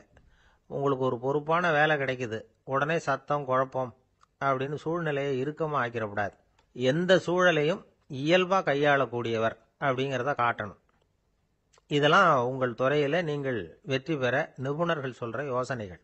இவ்வளவு விவரமும் சொல்லிவிட்டு ஒருத்தரை பார்த்து கேட்டோம், இப்ப சொல்லுங்க, நீங்க செய்யற வேலை உங்களுக்கு பிடிச்சிருக்குதா அப்படின்னோம். ரொம்ப ரொம்ப பிடிச்சிருக்குது அப்படின்னார். சரி, என்ன செஞ்சிட்டு இருக்கிறீங்க அப்படின்னு கேட்டோம். சும்மா தான் இருக்கிறேன் அப்படின்னார். ஒருத்தர் ரொம்ப அவசரமா போயிட்டு இருந்தார். எங்க சார் போறீங்கன்னு கேட்டோம். எனக்கு வேண்டியப்பட்ட ஒருத்தருக்கு குழந்தை பிறந்திருக்கிறதாக செய்தி வந்திருக்கு, அதுதான் ஆஸ்பத்திரிக்கு போயிட்டு இருக்கேன், பார்த்துட்டு வரலாம்னு அப்படின்னார். அப்படின்னா கொஞ்சம் இப்படி உட்காருங்க அப்படின்னோம். சில விவரம்லாம் சொல்றேன், கேட்டுட்டு போங்க அப்படின்னோம். உட்கார்ந்தார். அப்புறம் சொல்ல ஆரம்பிச்சோம். புதுசா பிறந்திருக்கிற ஒரு குழந்தைய பார்க்க போறதுன்னா அது சாதாரண விஷயம் இல்லை. அதுல ரொம்பவும் கவனமா நடந்துக்கணும். புது குழந்தைக்கு நோய் சுலபமாக தொற்றும். முக்கியமாக காற்று மூலமாக பரவுற நோய்கள் சுலபமாக வந்துடும். அதனால் நமக்கு உடம்பு சரியில்லைன்னா குழந்தைய விட்டு கொஞ்சம் தள்ளியே இருக்கிறது தான் நல்லது. பெரியவங்களை பொறுத்த வரைக்கும் சாதாரணமாக உள்ள ஒரு கிருமி கூட குழந்தைய பொறுத்த வரைக்கும் ரொம்ப மோசமான ஒரு கிருமியாக இருக்கும். சில வெளிநாடுகளில் எப்படி தெரியுமா, பிறந்த குழந்தை தூங்கிக்கிட்டு இருக்கிற ஒரு ரூமுக்கு போகணும்னா போகிறவங்க முகமூடி போட்டுக்கணும், காலணிகளை மாற்றிக்கணும், அவ்வளவு சுத்தமாக உள்ளே போய் பார்த்துட்டு வரணும். பொதுவாக சில ஆஸ்பத்திரிகளில் பார்த்தீங்கன்னா பார்வையாளர்கள் நேரத்தில் விசிட்டிங் ஹவர்ஸ் தாயை விட்டு குழந்தைய தனியாக பிரித்து வச்சுருவாங்க. எதுக்குன்னு நினைக்கிறீங்க? அந்த நேரம் பல பேர் வருவாங்க போவாங்க, அவங்க கை கால் சுத்தமாக இருக்காது. சுத்தம் இல்லாத கைகள் மூலமாக கிருமிகள் பரவும். சுத்தம் இல்லாத கைன்னா மண்ணு தூசி படிஞ்சிருக்கிற கை மட்டும் தான் அர்த்தம் இல்லை. சாலையில் கையை வீசிக்கிட்டு நடந்து வர்றீங்க, குழந்தைய பொறுத்த வரைக்கும் அது கூட சுத்தம் இல்லாத கை தான். தாயை தவிர மற்றவங்க குழந்தைய தூக்காமல் பார்த்துக்கிறது நல்லது. தாய் கூட அளவோட கொஞ்சிறதோட நிறுத்திக்கணும். புதுசாக ஒரு குழந்தைய பெற்றிருக்கிற பொண்ணுக்கிட்ட மற்ற தாய்மார்கள் ஏதாவது சொல்லிக்கிட்டே இருப்பாங்க. குழந்தைய அப்படி வளர்க்கணும் இப்படி வளர்க்கணும் அப்படின்னு ஏதாவது அட்வைஸ் பண்ணிக்கிட்டே இருப்பாங்க. இப்படி ஓவராக அறிவுரை பண்ணுறது அந்த பொண்ணை குழப்பி விட்டுரும். அதனால் அப்படிலாம் பண்ணக்கூடாது. அந்த பெண்ணே ஏதாவது கேட்டால் கூட டாக்டர் சொல்ல வேண்டிய விவரங்களை எல்லாம் நாமே சொல்லிகிட்டு இருக்கக்கூடாது. புதுசாக பிறந்திருக்கிற குழந்தைய மட்டும்தான் இப்படி பார்க்கணும்னு இல்லை. ஒரு நோயாளி குழந்தைய பார்க்க போகிறதுனா கூட ரொம்ப எச்சரிக்கையாக தான் நடந்துக்கணும். ஒரு தின்பண்டமோ விளையாட்டு சாமானோ அந்த குழந்தைக்கு நாம் வாங்கிட்டு போகிறதா வச்சுக்குவோம். அதை நேராக கொண்டுகிட்டு போய் அந்த குழந்தைகிட்டே கொடுக்கக்கூடாது. அதோட அப்பா அம்மா கிட்ட ரகசியமாக கொடுக்கலாம். அவங்க முடிவு பண்ணட்டும் குழந்தைகிட்ட அதை கொடுக்கலாமா வேண்டாமாங்கிறத. அவங்களுக்கு தான் தெரியும் அதோட மனசும் உடம்பும். உங்கள் அக்கறையை காட்டுறதா நினச்சிக்கிட்டு குழந்தை வாயில் எதையும் கொண்டுட்டு போய் போடாதீங்க. போகிறப்போ உங்கள் வீட்டு குழந்தையும் அழைச்சிட்டு போகாதீங்க. இது நோயை வாங்கிட்டு வந்துடும், அல்லது புதுசாக ஒரு நோயை அதுகிட்ட கொடுத்துட்டு வந்துடும். என்னதான் உங்களுக்கு பழக்கமான குழந்தையா இருந்தால் கூட அதுக்கு விருப்பம் இல்லைன்னா பேசக்கூடாது. அங்கே போய் அவங்க பள்ளிக்கூடத்தை ஞாபகப்படுத்திகிட்டு இருக்கக்கூடாது. நோயில் இருக்கிறப்ப ஸ்கூலை பற்றி பேச அது விரும்பாது. ஆஸ்பத்திரியை விட்டு வெளியில் புறப்படுறப்போ குழந்தைகிட்ட சொல்லணும்னு அவசியம் இல்லை. அதோட அப்பா அம்மா கிட்ட சொல்லிவிட்டு புறப்பட்டா போதும், குழந்தை கோபிச்சிக்காது. சமூக சம்பிரதாயத்தை பற்றி அது கவலைப்படுறதில்ல. இப்படி எல்லா விவரமும் நம்ம எதிரில் உட்காந்துருந்தவங்க கிட்ட சொல்லி முடித்தோம். ரொம்ப நன்றி சார் அப்படின்னு சொல்லிவிட்டு அவர் புறப்பட்டார். குழந்தைங்க கொஞ்சம் வளர்கிற வரைக்கும் தான் நாம் எச்சரிக்கையாக இருக்கணும்னு இல்லை, வளர்ந்த பிறகு இன்னும் எச்சரிக்கையாக இருக்கணும். ஒரு பையன் பள்ளிக்கூடத்துலேருந்து திரும்பி வீட்டுக்கு வந்தான். முகம் பூரா நகத்தால் கீறி இருந்தது. அப்பா பார்த்து பயந்துட்டார். யாருடா உன்னை இப்படி பண்ணது அப்படின்னார். என் கூட படிக்கிற இன்னொரு பையன்னா. நாளைக்கு உன் கூட பள்ளிக்கூடத்துக்கு வர்றேன், நீ எனக்கு அவனை அடையாளம் காட்ட முடியுமான்னார். அது ரொம்ப சுலபம் நான் பையன். எப்படின்னார் அப்பா. அவன் காதில் ஒன்றை கையோடு எடுத்துகிட்டு வந்திருக்கிறேன், இதோ என் பையில தான் வச்சுருக்கேன் அப்படிங்கிறான் அந்த பையன். ஒரு தெருவில் சில சிறுவர்கள் விளையாடிக்கிட்டு இருந்தாங்க. ஏதோ ஒரு உயரமான கல்லை நடுத்தெருவில் வச்சு அதை சுற்றி சுற்றி ஓடி வந்துக்கிட்டு இருக்கிறாங்க. அது என்ன விளையாட்டோ அவங்களுக்கு தான் தெரியும். கொஞ்ச நேரம் அப்படி விளையாடிக்கிட்டு இருந்தவங்க விளையாடி முடிச்சதும் அந்த கல்லை நடுத்தெருவில் அப்படியே விட்டுட்டு அவங்கவுங்க வீட்டுக்கு ஓடி போட்டாங்க. அதுக்கப்புறம் அந்த வழியாக 2 பெண்கள் பேசிக்கிட்டே வந்தாங்க. பேச்சு சுவாரஸ்யத்தில் நடுத்தெருவில் இருந்த அந்த கல்லை கவனிக்கலை. காலில் இடிச்சுட்டுது, லேசாக ரத்தம் வந்துட்டுது, வலி தாங்கலை. காலில் இடிச்சுக்கிட்ட பொண்ணு திட்ட ஆரம்பிச்சுட்டுது. வர வர ஊர் உலகம் ரொம்ப கெட்டு போச்சு, யாருக்கும் பொறுப்பே கிடையாது பாரு, இப்படி நடுத்தருவில் பொறுப்பு இல்லாமல் இப்படி கல்லை போட்டு வச்சிருக்கிறாங்களே, இது நியாயமா அப்படின்னு சொல்லி இந்த சமூகத்தை கடுமையாக விமர்சனம் பண்ணிக்கிட்டு அவங்க போயிட்டாங்க. கொஞ்ச நேரம் கழித்து ஒரு வாலிபன் அந்த வழியாக வந்தான். அந்த கல்லை பார்த்தான், நின்னான். ஒரு நிமிஷம் யோசனை பண்ணான். என்ன பண்ணலாம்னு பார்த்தான். தன்னுடைய வீரத்தையும் பலத்தையும் காட்டணும்னு நினைச்சான். பின்னாடி போனான். அப்புறம் வேகமாக ஓடி வந்து ஒரு சின்ன ஹை ஜம்ப் அப்படியே துள்ளி குதிச்சான். துள்ளி குதிச்சு தாண்டி அந்த பக்கமாக போய் விழுந்தான். அப்படியே விசில் அடிச்சுக்கிட்டு அவன் பாட்டுக்கு நடந்து போகிறான். அடுத்தபடியாக ஒரு காதல் ஜோடி அந்த வழியாக வந்தது. நடுத்தெருவில் கல் கண்ணில் பட்டது. அவங்க 2 பேரும் ரொம்ப நெருக்கமாக சேர்ந்து வந்துக்கிட்டு இருக்கிறாங்க. நடுவில் கல் இருக்கிறதுனால கொஞ்ச நேரம் 2 பேரும் விலகி மறுபடியும் இந்த பக்கம் வந்து சேர்ந்து போகணும். கொஞ்ச நேரம் நாம் பிரிய வேண்டி இருக்குதே அப்படின்னு வருத்தத்தோட முணுமுணுத்துக்கிட்டே இந்த பக்கம் வந்தாங்க. அதுக்கப்புறம் வழக்கம் போல சேர்ந்து அவங்க பாட்டுக்கு எதிர்காலத்தை பற்றி கற்பனை பண்ணிக்கிட்டே போயிட்டாங்க. கடைசியாக அந்த வழியாக பார்வை இல்லாத ஒருத்தர் வந்துக்கிட்டு இருக்கார். அவர் கையில் வழக்கமாக வச்சிருக்கிற அந்த ஊன்றுகோல், கையில் இருக்கிற அந்த ஊன்றுகோலால் தனக்கு முன்னாடி அப்படியும் இப்படியும் அப்படியே தட்டிக்கிட்டு பார்த்துக்கிட்டே அவர் மெதுவாக நடந்து வந்துக்கிட்டு இருக்கிறார். வழியில் இருக்கிற அந்த கல் தட்டுப்பட்டுது. உடனே நடுத்தெருவில் ஒரு கல் இருக்குங்கிறத அவர் புரிஞ்சுக்கிட்டார். உடனே குனிஞ்சார், அந்த கல்லை தடவி பார்த்து எடுத்தார், தெரு ஓரமா கொண்டுட்டு போய் போட்டார். அதுக்கப்புறம் அவர் பாட்டுக்கு அவர் வழியில நடந்து போனார். இப்போ இதுல பல பேர் வந்தாங்க போனாங்க. இவங்கள பார்வை உள்ளவங்க யார், பார்வை இல்லாதவங்க யார்? இப்படி ஒரு கேள்வி கேட்டா என்ன பதில் சொல்ல முடியும்? கொஞ்சம் யோசிச்சு பார்த்தா இன்னைக்கு பல பேர் இப்படிதான் இருந்துகிட்டு இருக்கிறோம். ஒரு ஆள் பார்க்கறதுக்கு பெரிய மனுஷன் மாதிரி இருக்கார். ஒரு தெரு வழியா நடந்து வந்துகிட்டு இருந்தார். இருட்டு நேரம். வழியில ஒரு பெரிய கல்லு கிடந்தது, கருங்கல்லு. பார்த்தார், கொஞ்ச நேரம் யோசிச்சார். போய் தூக்கி பார்த்தா ரொம்ப கனமா இருந்தது. இன்னொரு ஆள் சேர்ந்தாதான் தூக்க முடியும். இவர் உடனே ரோட்டோரமா போய் ஒரு மரத்தடியில உட்காந்துக்கிட்டார். ரெண்டு பக்கமும் பார்த்துக்கிட்டே இருக்கார், யாராவது வர்றாங்களான்னு. கொஞ்ச நேரத்துல ஒருத்தர் வந்தார், இவருக்கு தெரிஞ்சவர். என்னங்க இந்த நேரத்துல இங்க உட்காந்துருக்கிறீங்கன்னு கேட்டார் அவர். அதோ அந்த கருங்கல் அப்படின்னு சுட்டி காட்டினார். ஓ, அதை தூக்கி ஓரமா போடணுமா? வாங்க ரெண்டு பேரும் தூக்கலான்னார் வந்தவர். நான் அதுக்காக உட்காந்துருக்கலன்னார் இவர். பின்ன வேற எதுக்காகன்னார் அவர். ஒரு மனுஷன் கருங்கல்லுல காலை இடிச்சுக்கிட்டான்னா எப்படி துள்ளுவான்னு பார்க்கணுங்கிறது எனக்கு ரொம்ப நாளா ஒரு ஆசை. அதுக்காக தான் உட்காந்துருக்கிறேன் அப்படின்னாராம். இந்த உலகத்துல எவ்வளவோ உயிரினங்கள் இருக்கு. ஒவ்வொன்றும் ஒவ்வொரு விதமா சண்டை போடுது. இப்போ ரெண்டு மாடு சண்டை போட்டுக்குதுன்னு வச்சுக்கோங்க, என்ன பண்ணும்? ரெண்டும் முட்டிக்கும். அதுக்கு சண்டை போடுறதுக்கு ஆயுதமாக உபயோகப்படுறது அதோட கொம்பு. ரெண்டு சேவல் சண்டை போட்டுக்குதுன்னு வச்சுக்கோங்க, அதுக்கு ஆயுதமாக உபயோகப்படுறது அதோட கால் நகம். காலால் தான் அது ஒன்றோட ஒன்று சண்டை போட்டுக்கும். ஆனால் ரெண்டு மனுஷன் சண்டை போட்டுக்கிறான்னு வச்சுக்கோங்க, இவன் இன்னதை தான் ஆயுதமாக உபயோகப்படுத்துவான்னு குறிப்பிட்டு சொல்ல முடியாது. கல்லை எடுப்பான், கத்தி எடுப்பான், துப்பாக்கி எடுப்பான், என்ன வேணாலும் பண்ணுவான். வாயால் திட்டுவான், கையால் அடிப்பான், காலால் உதைப்பான், சகலகலா வல்லவன்.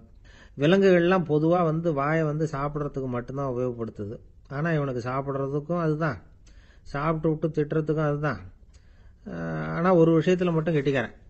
அதாவது நாம் சண்டை போட்டுக்கிட்டாலும் பரவாயில்லை, கோழிகள் சண்டை போடாமல் இருக்கணும் அப்படின்னு ஆசைப்படுறான். எதுக்காக? கோழிகள் சண்டை போடாமல் இருந்தால் நிறைய முட்டைகள் போடுமா, அதுக்காக தான் இந்த அக்கறை. கோழி பண்ணை வச்சிருக்கிறவங்களுக்கு இது ஒரு பெரிய பிரச்சனை. அதாவது பண்ணையில் இருக்கிற கோழிகளுக்குள்ள அடிக்கடி சண்டை வந்துடும்.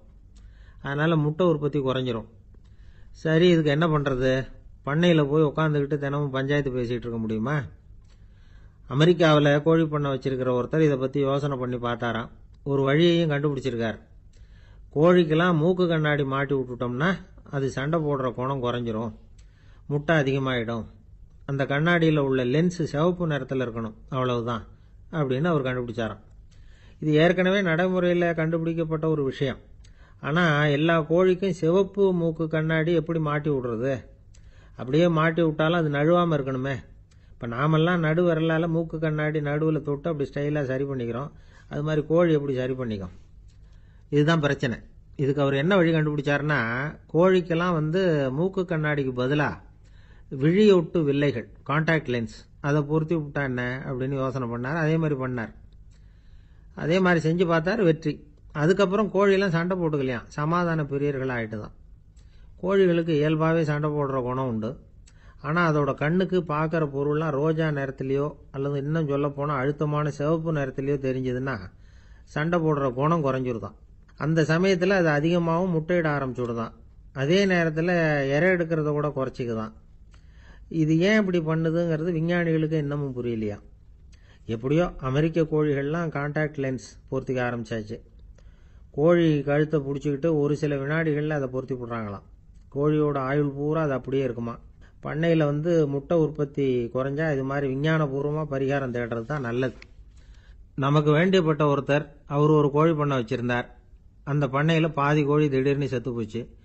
உடனே ஒரு கால்நடை மருத்துவர்கிட்ட போக வேண்டியது தானே. அங்கே போகல.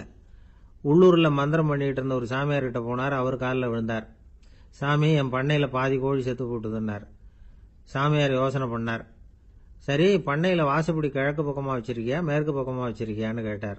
கிழக்கு பக்கமாக இருக்குன்னார் அவர். அதுதான் தப்பு, மேற்கு பக்கமாக அதை மாற்று, சரியாக போடும்னாராம். அதே போல் இவர் போய் மாற்றிவிட்டார். அப்பவும் பாதி செத்து போச்சு. மறுபடியும் சொன்னார், சாமி மறுபடியும் பாதி கோழி செத்து போட்டுதேன்னார். சரி, கூரை எப்படி போட்டிருக்க, ஓடு போட்டிருக்கியா இல்லை கீத்து போட்டிருக்கியான்னார். ஓடு போட்டிருக்கேன்னாராம் அவர். அதுதான் தப்பு, கீத்து போட்டுரும், சரியாக போடும்னாராம். சரின்னு போய் அதையும் மாற்றி பார்த்தார். மறுபடியும் போயிட்டுது, கோழி செத்து போச்சு. வந்தார், மறுபடியும் பாதி செத்து போச்சு சாமின்னு வந்தார். இவரும் யோசனையை மாத்தி மாத்தி சொல்லிட்டே இருக்கிறார். இப்படி அவரும் மாத்தி மாத்தி பார்த்தார். 6வது தடவையா அவரை தேடிட்டு வந்தார். அந்த சமயத்துல இவர் ரொம்ப தீவிரமா யோசனை பண்ணி பார்த்துட்டு, அது சரிப்பா, நீயே என்கிட்ட சளைக்காம வந்துகிட்டு இருக்கிற, நானும் யோசனை சொல்லிட்டு இருக்கேன். இப்பவும் உங்ககிட்ட சொல்றதுக்கு என்கிட்ட யோசனை நிறைய இருக்கு. ஆனா சோதிக்கிறதுக்கு உங்ககிட்ட கோழி இல்லையே, என்ன பண்றது அப்படின்னாராம் இவர். அன்பா இருக்கணும்னு அநேக பெரியவங்க சொல்லியிருக்கிறாங்க. நாமளும் அதை கேட்டுட்டு அன்பு காட்டுறதுக்கு தயாரா தான் இருக்கிறோம். அதை வாங்கறதுக்கு தான் ஆளை காணும். இருந்தாலும் அன்புல எத்தனையோ வகை உண்டு. அதை சரியா புரிஞ்சுக்கிட்டு அதுக்கப்புறம் அன்பு காட்ட ஆரம்பிக்கணும். வகையை புரிஞ்சுக்காம அன்பு காட்டினா வம்புல மாட்டிக்க வேண்டியதுதான். அன்புன்னா சாதாரணமா நினைச்சு விடாதீங்க. அதுல எவ்வளவு விதம் தெரியுமா? இரக்கம், கருணை, காருண்யம், பந்துத்துவம், பட்சம், பாசம், நேசம், விசுவாசம், அபிமானம், காதல், பக்தி, இப்படி பல விதமா அதை பத்தி சொல்லி வச்சிருக்கிறாங்க பெரியவங்க. இந்த வார்த்தைகள் எல்லாம் நாம கேள்விப்பட்டதுதான். இருந்தாலும் அதுகளுக்குள்ள என்ன வித்தியாசம்னு கேட்டா சரியா சொல்ல தெரியாது. அதனால இந்த வார்த்தைகளுக்கெல்லாம் பெரியவங்க என்ன விளக்கம் சொல்றாங்கன்னு இப்ப பார்க்கலாம். எளியவர்கள் மேல செலுத்துற அன்பு இருக்கு பாருங்க, அதுக்கு இரக்கம்னு பேரு. அறிவு பலம், சரீர பலம், இது ரெண்டும் இல்லாதவங்க மேல, அதாவது வலிமையற்றவர்கள் மேல செலுத்துற அன்பு இருக்கு பாருங்க, அதுதான் கருணை. எறும்புல இருந்து யானை வரைக்கும் சகல ஜீவராசிகள் மேலேயும் காட்டுற அன்புக்கு காருண்யம்னு பேரு, ஜீவகாருண்யம். சிவி சக்கரவர்த்தி காட்டின அன்பு இந்த ரகம். உறவினர்கள், சொந்தக்காரங்க, அவங்க வசதியா இருந்தாலும் வறுமையில இருந்தாலும் வித்தியாசம் இல்லாம காட்டுற அன்பு இருக்கு பாருங்க, அதுக்கு பேரு பந்துத்துவம். ஒரு எஜமானன் வேலையாள்கிட்ட காட்டுற அன்பு இருக்கு பாருங்க, அதுக்கு பேரு தான் பட்சம். அவனும் தன்னை மாதிரி மனுஷன்தாங்கிற நினைப்பு வேணும். ஒரு தாய் தன்னுடைய குழந்தை மேல, ஒரு குழந்தை தன்னுடைய தாய் மேல செலுத்துற அன்புக்கு பாசம்னு பேரு. ஈருடல் ஓர் உயிர்னு நினைக்கிறது இது. ராமரும் கௌசலையும் இதுக்கு உதாரணம். தம்மை ஒத்த நண்பர்கள் கிட்ட செலுத்துற அன்புக்கு நேசம்னு பேரு. வயசு, செல்வம், அந்தஸ்து, இந்த வித்தியாசமெல்லாம் பார்க்காம அவங்க சுக துக்கத்துல சமபங்கு எடுத்துக்கிறது இது. கிருஷ்ணன் குசேலர்கிட்ட காட்டினது இந்த ரகம். வேலை செய்யறவன் முதலாளி கிட்ட காட்டுற அன்புக்கு விசுவாசம்னு பேரு. தேசத்து மேலையும் தாய்மொழி பேர்லையும் செலுத்துற அன்புக்கு அபிமானம்னு பேரு. தேசாபிமானம்னு சொல்றமே இதுதான். ஒரு கணவன் மனைவி பேர்ல காட்டுற அன்புக்கு காதல்னு பேரு. கடவுள் பேர்ல செலுத்துற அன்புக்கு பக்தின்னு பேரு. இப்படி அன்புல பல ரகம் இருக்கிறப்போ அதுல உள்ள வித்தியாசம் தெரியாம இடம் மாத்தி அன்பு காட்டினா இடைஞ்சல் தான். சரி, இந்த அன்பை பத்தி விஞ்ஞானம் என்ன சொல்லுது தெரியுமா? இதயத்தை பாதுகாக்கிறதுக்கு முக்கியமா தேவைப்படுற ஒண்ணு இந்த அன்புதான்னு சொல்லுது. நெதர்லாந்து விஞ்ஞானிகள் இதை ஆராய்ச்சி பண்ணியே கண்டுபிடிச்சிருக்கிறாங்க. கொஞ்சம் முயல் குட்டிகளை 2 பிரிவா பிரிச்சாங்க. 2 குரூப்புக்கும் கொழுப்பு அதிகமா உள்ள ஆகாரத்தையே கொடுத்துட்டு வந்தாங்க. ஆனா ஒரு குரூப்புக்கு வெறுமன ஆகாரத்தை கொடுத்ததோட சரி, இன்னொரு குரூப் முயல்களுக்கு ஆகாரம் கொடுத்ததோட நிறுத்திக்கல. அதுக்கு முன்னாடி கூண்டுகளை திறந்து விட்டு முயல்களை கொஞ்ச நேரம் எடுத்து கொஞ்சி விட்டு அதுக்கப்புறமா ஆகாரம் கொடுத்தாராம் ஆராய்ச்சியாளர். இந்த குரூப்புக்கு இதய பாதிப்பு 60% குறைச்சலா இருந்துதான். சில நோயாளிகளுக்கு ஹார்ட் அட்டாக் வந்தாலும் அதை தாங்கிக்கிட்டு குணமாகிற சக்தி அதிகமா இருக்குது. இது எப்படின்னு ஆராய்ச்சி பண்ணி பார்த்திருக்கிறாங்க. அவங்க எல்லாம் மனைவி தன் பேர்ல ரொம்ப அன்பா இருக்கிறதாக நினைக்கிறவங்களா இருக்கிறாங்களாம். இதய நோயாளிகள் பல பேரை சந்திச்சு இதய நோய் ஏற்பட என்ன காரணம்னு கேட்டிருக்கிறாங்க. அவங்க சொன்ன காரணம்லாம் சாப்பாடு சம்பந்தமா இல்லையா, மனைவி அன்பா இல்ல, இப்படிப்பட்ட காரணத்தை தான் சொல்றாங்களாம். அதனால இதயத்தை பாதுகாக்கணும்னு நினைக்கிறவங்க அடுத்தவங்க அன்பா இருக்கிறது மாதிரி பாத்துக்குங்க, அதுதான் முக்கியம். ஒருத்தர் முகம் பூரா பிளாஸ்டரி போட்டுக்கிட்டு வந்தார். ரொம்ப கோபமா, என்னங்க ஆச்சுன்னு விசாரிச்சேன். எல்லாம் உங்களால தான் சார்னார். விவரமா சொல்லுங்களேன். என்ன உங்க தகவலை கேட்டுட்டு ஒரு பூனைக்குட்டியை கையில எடுத்தேன், அன்பா அதை தடவி கொடுக்கறதுக்காக. ஆனா அது முந்திக்கிட்டது, அது என் முகத்தை தடவி கொடுத்துட்டுது, முகம் பூரா நகை கீறல், அதுதான் இப்படி அப்படின்னார். அன்புல அறிவு சேராததுனால வந்த கோலம். இந்த உலகத்துல நாம நல்லபடியா இருக்கணும்னா அதுக்கு முக்கியமா தேவைப்படுறது 2. ஒன்னு செல்வம், இன்னொன்னு அறிவு. சரி, இது 2ல சிறந்தது எது அப்படின்னு ஒரு கேள்வி கேட்டா என்ன பதில் சொல்றது? இதே கேள்விய ஹஸ்ரத் அலி அவர்கள் கிட்ட கேட்டாங்களாம். அவர் ஒரு பெரிய அறிஞர். கேள்வி கேட்டவங்களும் சாதாரண ஆட்கள் இல்லை, இவங்களும் அறிஞர்கள். ஒரு நாள் ஹஸ்ரத் அலி அவர்கள்கிட்ட 10 அறிஞர்கள் வந்தாங்களாம். ஐயா, நாங்க 10 பேரும் உங்ககிட்ட ஒரே கேள்வியை தான் கேட்க வந்திருக்கிறோம். ஆனா எங்க 10 பேருக்கும் நீங்க தனித்தனியா பதில் சொல்ல முடியுமா அப்படின்னு கேட்டிருக்காங்க. அதாவது அவங்க ஒரே கேள்விக்கு இவர்கிட்ட இருந்து 10 விதமான பதில் எதிர்பார்க்கறாங்க. சரி கேளுங்க, என்ன கேள்வி அப்படின்னாரு அவர். அப்பதான் அவங்க கேட்டாங்களாம், செல்வம் அறிவு இது ரெண்டுல சிறந்தது எது? இதுதான் கேள்வி. ஹஸ்ரத் அலி என்ன பண்ணார் தெரியுமா? அவங்கள ஒவ்வொருத்தரா கூப்பிட்டார். ஒவ்வொரு விதமான பதில சொல்லி அனுப்புனார்.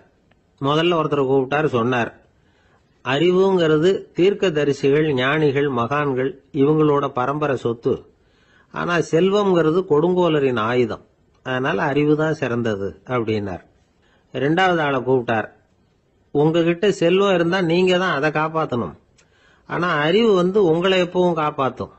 ஆகவே அறிவு தான் சிறந்தது அப்படின்னார். மூணாவது ஆளை கூப்பிட்டார். செல்வந்தனுக்கு எப்போதும் விரோதிகள் அதிகம். ஆனா அறிஞனுக்கு நண்பர்கள் அதிகம். அதனால அறிவு தான் சிறந்ததுன்னார். அடுத்தவரை கூப்பிட்டார். செல்வம் அடுத்தவங்களுக்கு கொடுக்க கொடுக்க குறையும். ஆனா கல்விங்கிறது அதிகரிச்சுக்கிட்டே வரும், கொடுக்கறதுனால குறையாது. அதனால அறிவு தான் சிறந்ததுன்னார். இன்னொருத்தரை கூப்பிட்டார். அறிவு உள்ளவன் எப்பவும் அதை அடுத்தவங்களுக்கு வாரி வழங்கிக்கிட்டே இருப்பான். அதனால அவங்ககிட்ட தாராளத்தன்மை இருக்கும். ஆனா செல்வந்தன் கிட்ட கஞ்சத்தனம் தான் இருக்கும். அதனால அறிவு தான் சிறந்ததுன்னார். ஆறாவது நபரை கூப்பிட்டார். செல்வத்தை கள்வர்கள் திருடிட்டு போக முடியும். ஆனா அறிவை அப்படி திருடிட்டு போக முடியாது அப்படின்னார். ஏழாவது நபரை கூப்பிட்டார். செல்வம் கால ஓட்டத்துல அழிஞ்சிரும். ஆனா அறிவை கால ஓட்டம் ஒன்றும் பண்ண முடியாது. ஆகவே அறிவே சிறந்ததுன்னார். எட்டாவது ஆளை கூப்பிட்டு சொன்னார், செல்வத்துக்கு எப்பவும் எல்லை உண்டு, நிறை உண்டு, அளவு உண்டு, கணக்கு உண்டு. ஆனா அறிவுக்கு அப்படிப்பட்ட எல்லை எதுவும் கிடையாது. அதனால அதுதான் சிறந்ததுன்னார். அடுத்தவனை கூப்பிட்டார். செல்வம் உள்ளத்துல உள்ள ஒளியை போக்கிவிடும், இருட்டை உண்டாக்கிவிடும், விரிந்த மனப்பான்மையை குறுகலாக்கிவிடும். ஆனா அறிவு அப்படி இல்லை. இருண்ட உள்ளத்துல ஒளியை பாய்ச்சி அதை விசாலப்படுத்துது. அதுதான் சிறந்ததுன்னார். கடைசியா 10வது நபரை கூப்பிட்டார். செல்வம் மனசுல செருக்கை உண்டாக்குது, ஆணவத்தை ஏற்படுத்துது. அதனால நானே கடவுள்னு நினைக்கிற அளவுக்கு மனுஷனை தாழ்த்தி விடுது. ஆனா அறிவு பணிவையும் பண்பாட்டையும் வளர்க்குது. அதனால அறிவு தான் சிறந்ததுன்னார். ஆக இப்படி 10 பேருக்கும் 10 விதமா பதில் சொன்னது மூலமா ஹஸ்ரத் அலி அவர்கள் அறிவு தான் செல்வத்தை விட சிறந்தது அப்படிங்கறதுக்கு 10 காரணங்களை சுட்டி காட்டியிருக்கார். அந்த அறிஞர் 10 பேர் கேட்ட ஒரே கேள்விக்கு 10 பதில் சொன்னார். நமக்கு வேண்டிய ஒருத்தர் 10 பேர் கேட்ட கேள்விக்கு ஒரே பதில் சொல்லி சமாளிச்சார். கேள்வி என்ன தெரியுமா? என்கிட்ட வாங்கின கடனை எப்பயா திருப்பி கொடுக்க போற? இதுதான் அந்த 10 பேரும் கேட்ட ஒரே கேள்வி. இந்த மாசம் 26ஆம் தேதி தந்துடுறேன் அப்படிங்கிற ஒரே பதில சொல்லி அவ்வளவு பேரையும் இவர் அனுப்பி வச்சுட்டாராம். எல்லாரும் போனதுக்கு அப்புறம் இவரை தனியா கூப்பிட்டு கேட்டிருக்கிறாங்க. அது என்ன சார் கணக்கு, 26ஆம் தேதி அன்னைக்கு என்ன அதிசயம் நடக்க போகுது அப்படின்னு கேட்டிருக்காங்க. அதிசயம் அன்னைக்கு இல்ல, அதுக்கு முத நாளே நடக்க போகுதுன்னாராம். விவரமா சொல்லுங்கன்னு இருக்காங்க. வேற ஒண்ணும் இல்லைங்க, 26ஆம் தேதி தானே எல்லாரையும் வர சொல்லி இருக்கிறேன். அதுக்கு முத நாளே நான் புறப்பட்டு தலைமறைவாயிட போறேன் அப்படின்னாராம் ரொம்ப பெருமையா. 2 பேர் சுவாரஸ்யமா பேசிட்டு இருக்கிறப்போ குறுக்க புகுந்து தொந்தரவு பண்றதுக்குன்னே சில பேர் இருப்பாங்க. அது ரொம்ப இடைஞ்சலா இருக்கும். இதே மாதிரி மின்காந்தம் கூட குறுக்க புகுந்து தொந்தரவு பண்ணும். கடைசியில் அது ஒரு பெரிய இடைஞ்சல கொண்டாந்து விட்டுரும்.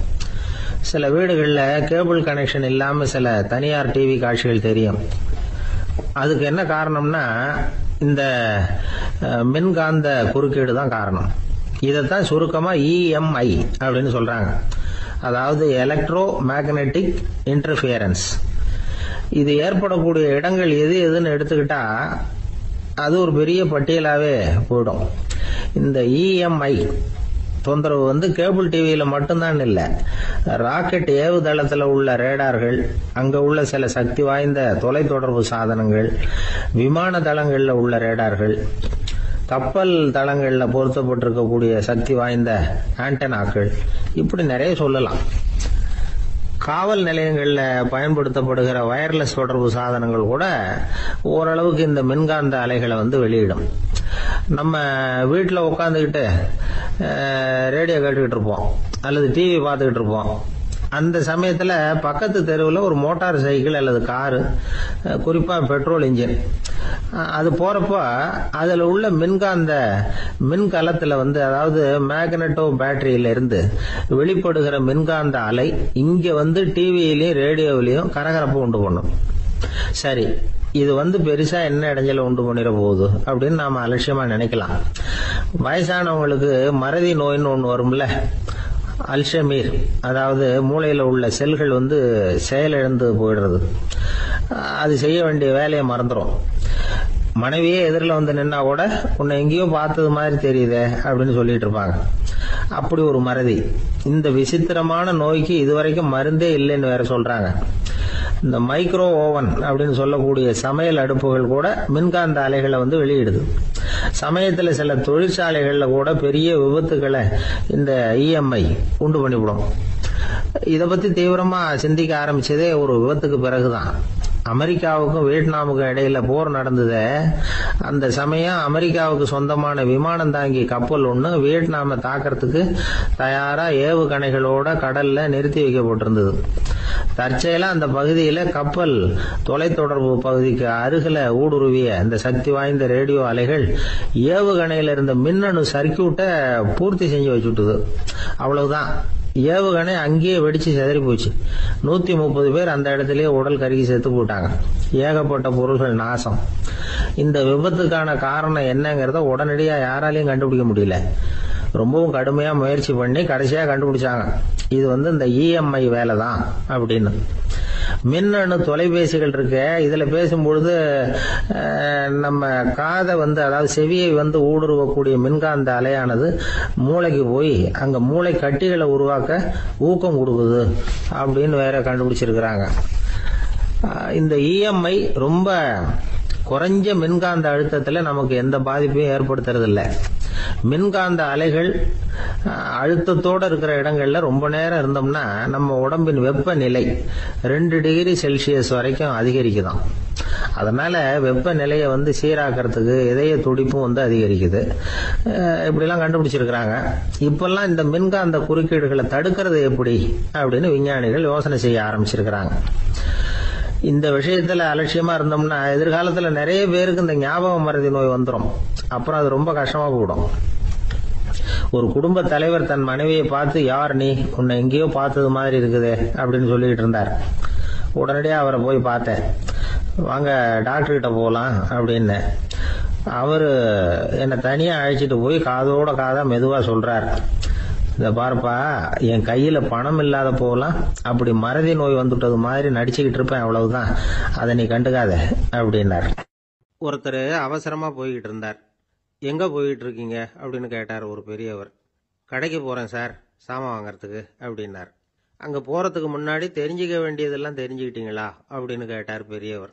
கடைக்கு போய் காசை கொடுத்து ஒரு பொருளை வாங்கிட்டு வரப்போறோம், இதுல தெரிஞ்சுக்க வேண்டியது என்ன இருக்குது அப்படின்னார் அலட்சியமா. இப்ப அந்த பெரியவர் பேச ஆரம்பிச்சார். இந்த உலகத்துல எந்த ஒரு செயல்ல இறங்குறப்பவும் நாம நல்லா ஆலோசனை பண்ண வேண்டிய விஷயம் 5 அப்படின்னார். உதாரணமா, ஒருத்தன் கடைக்கு போய் ஏதோ ஒரு பொருளை வாங்கிட்டு வர போறான்னு வச்சுக்கங்களேன். அப்ப கூட அவன் 5 விஷயங்களை பத்தி தெரிஞ்சுக்க வேண்டியிருக்குது அப்படிங்கிறார் அவர். முதல்ல அந்த பொருள் எப்படிப்பட்டது அப்படிங்கறத தெரிஞ்சுக்கணும். 2வதா தன்னை பத்தியும் தெரிஞ்சுக்கணும். அப்பதான் அந்த பொருள் தனக்கு தேவையா இல்லையா அப்படிங்கறத புரிஞ்சுக்க முடியும். 3வதா தெரிஞ்சுக்க வேண்டியது ஒண்ணு இருக்கு. அது என்னன்னா, அந்த பொருளை அடையறதுக்கு வழி என்ன அப்படிங்கறத தெரிஞ்சுக்கணும். அதாவது எவ்வளவு பணம் கொடுத்தா அது கிடைக்கும், இது மாதிரியான விஷயங்கள். 4வதா அந்த பொருளை அடையறது மூலமா நாம அடையக்கூடிய பயன் என்ன அப்படிங்கறதையும் உணரணும். 5வது அந்த பொருளை அடையறதுல இருக்கக்கூடிய தடை எது அப்படிங்கறதையும் நாம தெரிஞ்சுக்கணும். பெரியவர் பேசுறது ஏதோ தத்துவம் மாதிரி தெரியுது இல்லையா? தத்துவம் தான். அதாவது இப்படி உலகியல் வாழ்க்கையில சின்ன சின்ன விஷயங்கள்லயே நாம 5 விஷயங்களை தெரிஞ்சுக்க வேண்டி இருக்குது. அது ரொம்ப அவசியமா இருக்கு. பேரின்ப நிலைன்னு சொல்றாங்கல்ல, அது மாதிரி பெரிய சமாச்சாரங்கள்லயும் இந்த 5 விஷயங்களை நாம தெரிஞ்சுக்க வேண்டி இருக்குது. அதுக்கு பேர் என்னன்னா அர்த்த பஞ்சகம். வைணவ சமயத்துல அர்த்த பஞ்சகம்ங்கிறது ரொம்ப பெரிய விஷயம். கடைக்கு போறது மாதிரி கடவுளை பார்க்க போறப்போ நாம 5 விஷயங்களை தெரிஞ்சுக்கணுமா. முதல்ல பரம்பொருள் அப்படிங்கிறது என்ன, அதோட தன்மைகள் என்ன, இதை தெரிஞ்சுக்கணும். இதுக்கு பேர் என்னன்னா பரமாத்ம ஸ்வரூபம் அப்படின்னு பேர். 2வது நாம யாரு, நம்மோட தன்மை என்ன அப்படிங்கறத தெரிஞ்சுக்கணும். நான் யாருன்னு எனக்கே தெரியலங்கிறப்போ இதை நான் சொல்றேன்னு இது என்னுடையதுன்னு சொல்றது தப்பு தானே. அப்புறம் மூணாவது விஷயம், பரம்பொருளை நாம் அடையறதுக்கு வழி எது, இது தெரிஞ்சுக்கணும். இது உபாய ஸ்வரூபம் அப்படின்னு பேர். நாலாவது விஷயம், நாம் அடைய வேண்டிய பயன்கள் என்ன அப்படிங்கறது தெரிஞ்சுக்கிறது. இதுக்கு புருஷார்த்தம் அப்படின்னு பேர். அஞ்சாவது, அந்த பயனை அடைய விடாமல் தடுக்கிற தடைகள் யாவை அப்படிங்கறது தெரிஞ்சுக்கிறது. இது விரோதி ஸ்வரூபம். இதத்தான் தடையியல் அப்படின்னு சொல்றாங்க. அதாவது பரமாத்மாவை பற்றிய அறிவு, ஜீவாத்மாவை பற்றிய அறிவு, உபாயம் பற்றிய அறிவு, புருஷார்த்தம் பற்றிய அறிவு, இந்த 4 அறிவுக்கும் எதிரடையா, அதாவது அதையெல்லாம் தப்பா புரிஞ்சுக்கிறதால உண்டாகக்கூடிய அறிவு விரோதி ஸ்வரூபம். என்ன இது தகவல்ல ஏதாவது கதை சொல்லுவீங்கன்னு பார்த்தா ஏதோ தத்துவம் பேசிட்டு இருக்கிறீங்களே அப்படின்னு நினைக்கலாம். இதுவும் தெரிஞ்சுக்க வேண்டிய ஒரு பெரிய விஷயம்தான். காதல போட்டு வச்சா எப்போவாவது உபயோகப்படும். என்னுடைய நண்பர் ஒருத்தர் ஒரு நாள் என்கிட்ட சொன்னார், சார், அடுத்த மாசம் தஞ்சாவூர்ல ஒரு கல்யாணம், போறதா வேண்டாமா அப்படின்னு ஒரே குழப்பமா இருக்கு அப்படின்னார். நான் உடனே இந்த அர்த்த பஞ்சக உபதேசம் பண்ண ஆரம்பிச்சேன். அவர் எல்லாத்தையும் பொறுமையா கேட்டுட்டு, சரி சார், நான் போறதுன்னு முடிவு பண்ணிவிட்டேன்னார். எப்படி இந்த முடிவுக்கு வந்தீங்க அப்படின்னு கேட்டேன். அவர் சொன்னாரு, சார், அந்த 2வது பாயிண்ட் ஒன்று சொன்னீங்களே, அதை புரிஞ்சுக்கிட்டதுக்கு அப்புறம்தான் இந்த முடிவுக்கு வந்தேன் அப்படின்னார். என்ன 2வது பாயிண்ட்னு? அதாவது தன்னை பத்தி புரிஞ்சுக்கணும் அப்படின்னு சொன்னீங்க. உடனே என்னை பத்தி புரிஞ்சுக்கிட்டேன், நான் யாருங்கிறது எனக்கு தெரிஞ்சுது, உடனே போறது தான் நல்லதுன்னு முடிவு பண்ணிவிட்டேன்னார். நீங்க யாருன்னு கேட்டேன். நான் தான் சார் அந்த கல்யாணத்துல தாலி கட்ட வேண்டிய மாப்பிள்ளை அப்படின்னார். ஐயா, என்னுடைய நூல் வெளியீட்டு விழாவுக்கு அவசியம் நீங்க வரணும் அப்படின்னு கூப்பிட்டார் ஒருத்தர்.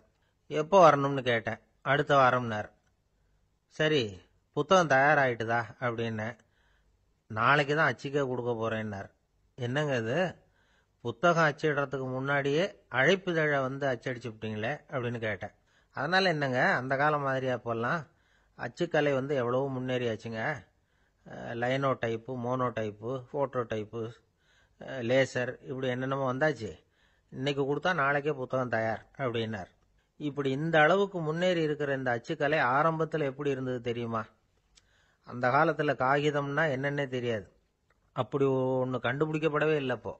அப்போல்லாம் எதையாவது ஒன்று எழுதணும்னா அதுக்கு ஆட்டு தோலை தான் பயன்படுத்தி இருக்கிறாங்க. கண்ணுக்குட்டி தோல் கூட அதுக்கு உபயோகப்பட்டு தான். ஐரோப்பாவில் இருந்த பாதிரியார்கள் தோல்ல எழுதப்பட்ட புத்தகத்தை தயாரிக்கிறதுல ரொம்ப கெட்டிக்காரங்களாம். எகிப்து, அப்புறம் மத்திய தரைக்கடல் ஓரத்தில் உள்ள நாடுகள், இங்கெல்லாம் தோல் தான் எழுது பொருளாக பயன்பட்டு வந்திருக்குது. ஆனால் நம்ம நாட்டில் ஓலைச்சுவடிகளை எழுத்துக்கு பயன்படுத்தி இருக்கிறாங்க. எழுதுறதுக்கு தோலை பயன்படுத்தினவங்க பிறகு பேப்பரைஸ் அப்படிங்கிற கோரை புல்லை அதுக்கு பயன்படுத்தினாங்களாம். இதெல்லாம் அப்படி கொஞ்சம் கொஞ்சமாக கண்டுபிடிச்சிட்டு வந்திருக்கிறாங்க. அந்த புல்லை கச்சிதமாக நறுக்க வேண்டியது, நல்லா பதப்படுத்த வேண்டியது, அதுக்கப்புறம் அதில் எழுத வேண்டியது, அவ்வளவுதான். பேப்பருங்கிற சொல்லே இந்த பேப்பைரஸ் அப்படிங்கிறதுலேருந்து வந்தது தான். அதுக்கப்புறம் தான் காகிதம் வந்தது. இதை முதல்ல சீன நாட்டில் தான் கண்டுபிடிச்சாங்க. அது வந்த பிறகு அச்சு எந்திரம் கண்டுபிடிக்க வேண்டிய அவசியம் ஏற்பட்டது. அதை கண்டுபிடிச்சவர் ஜெர்மானிய அறிவியல் அறிஞர் ஜான் கூட்டன்பர்க். அச்சு கலைக்கு அடித்தளம் அமைச்சவர் அவர் தான். ஜெர்மனியில் மெயின்ஸ் அப்படிங்கிற ஊரில் 1399 பிறந்தார். அவரோட மாமன் ஒருத்தர் உலோக வேலையில் வல்லவர். அவர்கிட்ட அந்த வேலையை கற்றுக்கிட்டார். அதோட வைர கற்களை பட்டை தீட்டுறதுலையும் ரொம்ப தேர்ச்சி பெற்றிருந்தார். இளம் வயசுலேயே சும்மா இருக்க மாட்டாராம். எதை செஞ்சாலும் அதை திறமையாக செய்வாராம். அவர் தான் முதல்ல மர அச்சு எழுத்துக்களை உருவாக்கினார். அது மேலே மை தடவி பிரதிகள் எடுத்தார். அதுக்கப்புறம் உலோக எழுத்துக்கள், முதல்ல காரியம், அப்புறம் இரும்பு, அப்புறம் கலப்பு உலோகம், பிறகு அச்சடிக்கிறதுக்கு எந்திரம் ஒன்றையும் உருவாக்கினார். முதல்ல பைபிள் அச்சடித்தார். 1468 அவர் இறந்து போனார். 16ஆம் நூற்றாண்டில் மேலை நாடுகளில் இருந்து மர எழுத்துக்களை கொண்டுகிட்டு தமிழ்நாட்டில் கிறிஸ்தவ நூல்களை அச்சிட்டாங்க. அப்பெல்லாம் அச்சகங்கள் போதிய அளவுக்கு இங்கே இல்லை. அதுக்கு என்ன காரணம்னா, இந்தியர்கள் அச்சகங்களை நடத்தக்கூடாது அப்படின்னு சட்டம். 1835 வரைக்கும் அந்த சட்டம் நடைமுறையில் இருந்தது. இந்த நிலைமையில அங்கேயும் இங்கேயுமா 1-2 அச்சகங்கள் ஆரம்பமாச்சு. 1713 தரங்கம்பாடியில் லூதரன் மிஷன் அச்சகம், அதே ஆண்டில் சென்னையில் SPCK அச்சகம், இது ரெண்டும் தான் இந்தியாவில் முதல்ல தொடங்கப்பட்ட அச்சகங்கள். ஆட்டுத்தோல்லையும் ஓலைச்சுவடியிலையும் எழுதப்பட்ட எழுத்துக்கள் இன்னைக்கு எங்கேயோ போயிட்டுது. ஆனா நம்ம ஊர்ல எழுத்தாளர்கள் நிலைமை தான் ஒன்றும் சொல்லிக்கிறது மாதிரி இல்லை.